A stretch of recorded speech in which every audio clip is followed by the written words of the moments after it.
Subscribe to the channel and press the bell icon to never miss any updates. Hey everyone, this is Anujvohra here, and in this podcast we have a guest, Kendrick Blancher, on the show, and he is a real estate agent. So he will be talking about each and every detailed thing about investing in real estate for Canada specific. So if you have any questions regarding real estate investing in Canada, then feel free to comment below. He would definitely consider to answer. Also, he runs a YouTube channel called Living in London, Ontario. So please do consider check out his YouTube channel too. I will put a link of his YouTube channel in the description box below. So welcome to the show, Kendrick. Hey, thank you, Anuj. Thank you for having me. And how are you doing these days? Hey, staying busy. The market's going crazy. Just trying to stay on top of things. All right. And is there anything that I missed on your introduction? No, I don't think so. Should I just get into it? Sorry? Should I just jump into it? Yeah, for sure. Yeah, so my name's Kendrick Blancher. I'm a real estate agent with Oliver and Associates right here in London, Ontario. Obviously when the pandemic happened, we all had lives before that.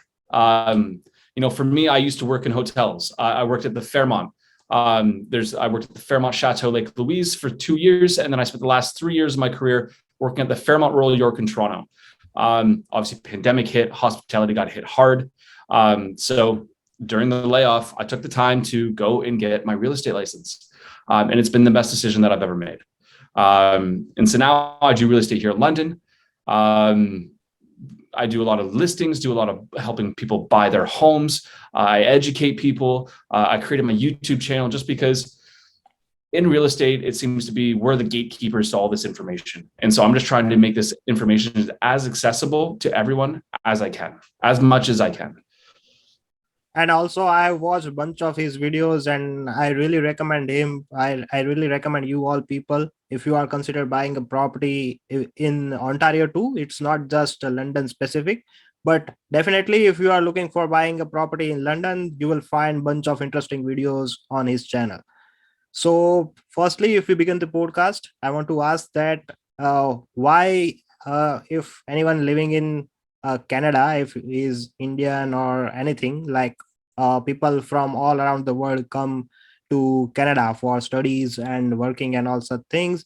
So why everyone should consider buying a real estate property in Canada? What's the reason you should consider? Well, right now in Ontario, I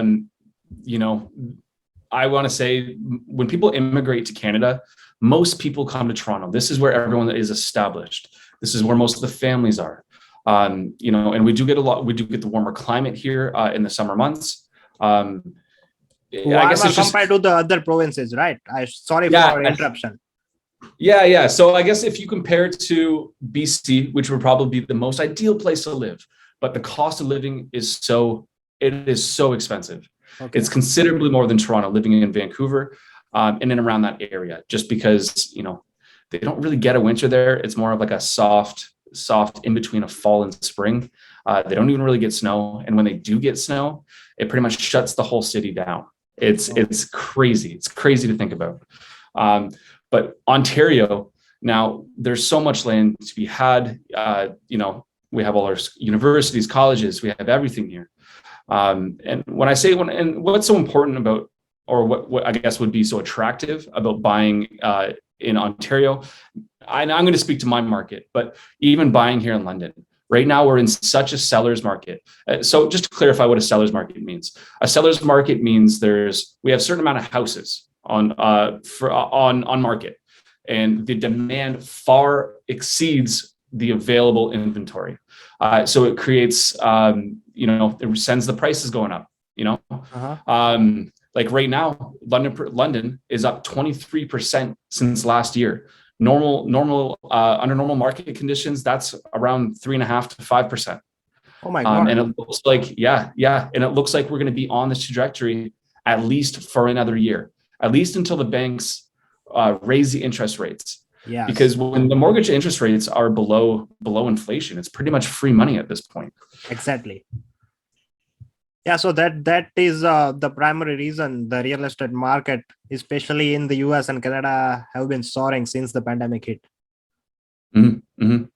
And I think one of the biggest pushers too is that people who live and work in Toronto, who have those Toronto salaries, they're all working from home. So if you have that salary, you're working from home. Why are you living in Toronto? Right. Why not come down to places like London where you can get much more for your money? And that's what we're seeing.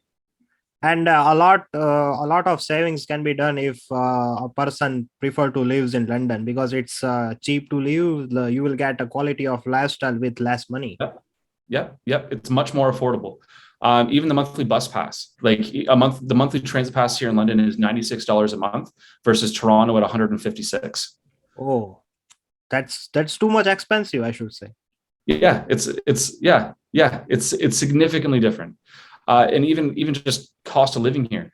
Now, rent has gone up. It's been following the market trends right now. So market rent for a 1-bedroom apartment, all on your own, is about $1,300 a month, and it's looking to be where in London or Toronto? in London. In Okay. London. Okay. So yeah, that is also huge. Yes. So it's really, I would say the rental market is starting to catch up with Toronto. Obviously, Toronto is significantly more, but it's definitely going up. And especially with, and say like even comparison to a 2-bedroom apartment, a 2-bedroom apartment market rent is $1,600. So the rental market's going up. But why this is such a good investment opportunity is because if you, for example, you buy a $430,000 house, you can expect your mortgage payments to be somewhere around $1,600.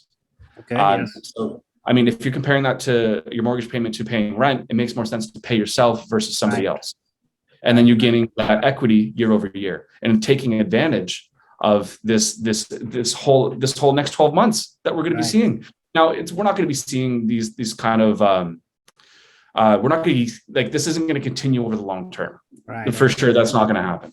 But at least for another year, it's going to be going up at between 10 and 20%. Obviously, like, we just got to wait and see what happens. But I think that really comes down to the banks and them raising their interest rates. And that's really what they're pushing for right now, to really put a cooling effect on this market we've been seeing. Right. So basically, rather than paying for rent, it is always better to own an asset. While you can consider that if I'm paying the same amount of rent, and instead of living in a house for a rent as a tenant, then I would definitely and on the other hand, if I consider buying a house, I also have to pay the same amount of installment. So it is always better to buy a house instead of considering renting. Yeah. Well, I mean, obviously buying a house isn't for everyone, and not everybody is in a position to do so. But if you plan on being in the city for 2 to 3 years or longer, and you have the savings available, then it makes sense to just buy. But again, it's case by case. It depends on, your lifestyle and what you've got going on, and, what you're able to manage. And right now, people have been taking advantage of low interest rate, right? Yes. Okay. Yep. That's why there is a massive demand. We can consider one of the point. Yeah. That's probably the biggest. That is single-handedly the biggest. Yeah. And another thing that I would like to tell regarding, like you said, that many people consider shifting from living in Toronto GTA to like London, Kitchener, and Windsor, and all these places, is because businesses prefer work from home, because they are saving a lot of money of like commercial renting, electricity bill, and all such things. So they are now comfortable with online work. Yeah, that's seeming to be the trend. Now, I don't know what that's going to look like for the long term. It very well could be people, just because even when I think about, like the big banks, like downtown Toronto, like I can't imagine they're going to want to keep, all their employees working from home over the long term. Just because, they literally have bought and built these buildings. So, and there's the workplace politics, there's everything, like, that's how you climb the ladder in some of these places. Like when I worked at the hotel in Toronto, like it was very political. It's like watching people move on a chessboard, and but that's how you advance. That's how you get promotions. That's how you move up. So I It's hard to say. So obviously, I think there's going to be some business models that like work from home just works better. They're not having to pay the overhead costs. But I think when we look at those more well-established corporations, I think that's where they're going to be. They're going to be like, hey, come on, guys, like, come on, try to come back. Like, So as far as I know, IT companies are pretty much comfortable with work from home culture. Yep. Yep. Yeah. So next thing that I would like to talk about is different types of real estate investing. Like different types means commercial properties, a house, like condo house. How many types of properties that we can consider? Now, if we're talking residential, I can only speak to residential side of things. Okay. There's apartments, there's condominiums, single home detached, there's semi-detached. There's all different versions of it, Right. but it really comes down to condos versus freehold. Freehold being that you fully own the house, you don't pay condo fees, you take care of all the maintenance on your own. And then there's the condos, which is apartments, certain townhomes, and there are certain actual detached homes that still have condo fees. And it covers things like maintenance, snow removal, lawn care. And sometimes in the condos, in the apartments, you can have things like water included, hydro. Hydro, not in all circumstances, but you do see it every now and again. Okay, and which type of real estate, for example, for we are considering housing perspective, right? So which is the most expensive and which is the least expensive? So I would say the most expensive would be freehold. Your equity year over year typically climbs a little bit faster than it would be if you were in a condo. But that said, like if you're buying a house outright, it'll certainly be more. But like if you only have a certain amount, you have a mortgage pre-approval amount of say 450 for a detached home, freehold home. Now, if you were to take that same pre-approval and bring it onto a condo where there's condo fees, it could be something like 400. So your lending power you would lose your lending power because you're taking into consideration those monthly condo fees in your pre-approval. So it just kind of depends. Right. It also depends a lot more on location, right? Yes, very much so. Because it varies from neighborhood to neighborhood, building to building, whatever, and just what amenities that they offer. Right. And another thing is that what's the average, I should say, interest rate? Like right now, is it 1.5% on home loans? I believe it's a 1.5. It's around 1.5, give or take, on like a 5-year variable. Okay. Now I know it can be somewhere between 2 and 3 if you're doing like if you're doing a fixed over like 25 to 30 years. Okay. And it's a little bit more, but with the Bank of Canada saying that they're going to be raising interest rates, right, that can be a little scary. So it's kind of, if you're going to be in that place for like that's your home, like you're not going anywhere, it's probably better to do the fixed 2 to 3%. Right. So if let's say someone buys a home right now for let's say 1.5% with a variable loan, so when the Bank of Canada, as you just said, increases the interest rate, he will have to pay more, right? He very well could. Now, I do want to say that I am not a mortgage specialist. Yes. I'm not a mortgage professional, so I can't completely speak to that. I just have a general understanding of it. But yeah, it very well could. The 5-year variables are, in my opinion, are for somebody who doesn't want to be there longer than 5 years. And they just, they're there to trade up or fix up or do whatever. It's not, somebody getting a 1.5 variable, I think, in my opinion, is somebody who's not there to stay. Right. So if I talk about India perspective, it's like location based a lot. You will find a lot of, there are many cities who have very less demand for real estate. But on the other hand, if we talk about top 10, top 15 cities of India, the prices of real estate market have been soaring since many years. Yeah. So it's like a unique type of market. You will not see that the real estate is the best type of investment in India, but Yeah. still Indians definitely consider buying consider a home as an asset. So they love we people love consider we people love buying home and gold specifically. If we talk about the two best investment options for Indians, that could be a real estate property and gold. Hey, I'd love to hear it. Yeah, and for the Americans and Canadians perspective too, they I believe they also consider buying a real estate property and consider their first priority.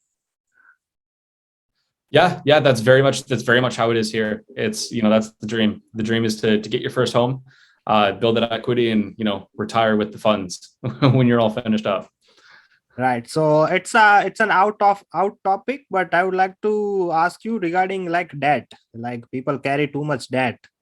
I know about I know about the United States, but I'm not that much aware about Canada. So what's the scenario over here? Yeah, I would say people carry a lot of debt. At least with my age group, I'm 27, and Okay. everyone I know went to college, went to university, is still paying off like 50 to $70,000 in student loans. Uh, So it's typically something that people can carry for their lifetime very well.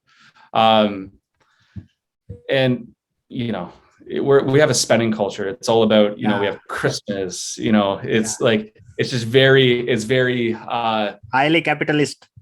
very much, yeah, Yeah. yeah, and very wasteful. But for, as you said, regarding like high school and university expenses, like Canadians have to pay a very less amount for fees. Like they charge almost 3 to 4 times higher to international students. Yeah, that makes And me really still, sad. I have met many Canadians who avoid going to college and consider doing part-time or a full-time job in McDonald's, Subway, and all such things. And they say that why should I go to college? I can make money over here working at McDonald's and some kind of thing. Yeah, yeah. It's funny. Actually, McDonald's was my first job. Okay. Yeah, when I was 16 years old, that was my first job. I worked there for 2 years. Uh, um, yeah, like it's hard for me to speak to that. It makes it tough for the international students. It's really sad to see that they have to pay three times the tuition cost just to come to our schools. Like, I think that's a little funny, especially when we're in a period of COVID where it's all online learning. right. Where technically you could go to Fanshawe and be back home. Right. Right. You But technically could it's do that. completely online. Yeah, you could completely do that. You could Yeah. technically do that. Yeah. And it's just it's funny. I don't know. I definitely think something should be done about that. Especially with tuition being not changing since everything's gone online. Right. People are paying for a certain level of service, and they're not even getting that. Yeah, so basically, we have a culture that you must graduate and find a field job. So, for example, if you are an engineer, then you will get a job in an engineering company. That's the typical Indian mindset.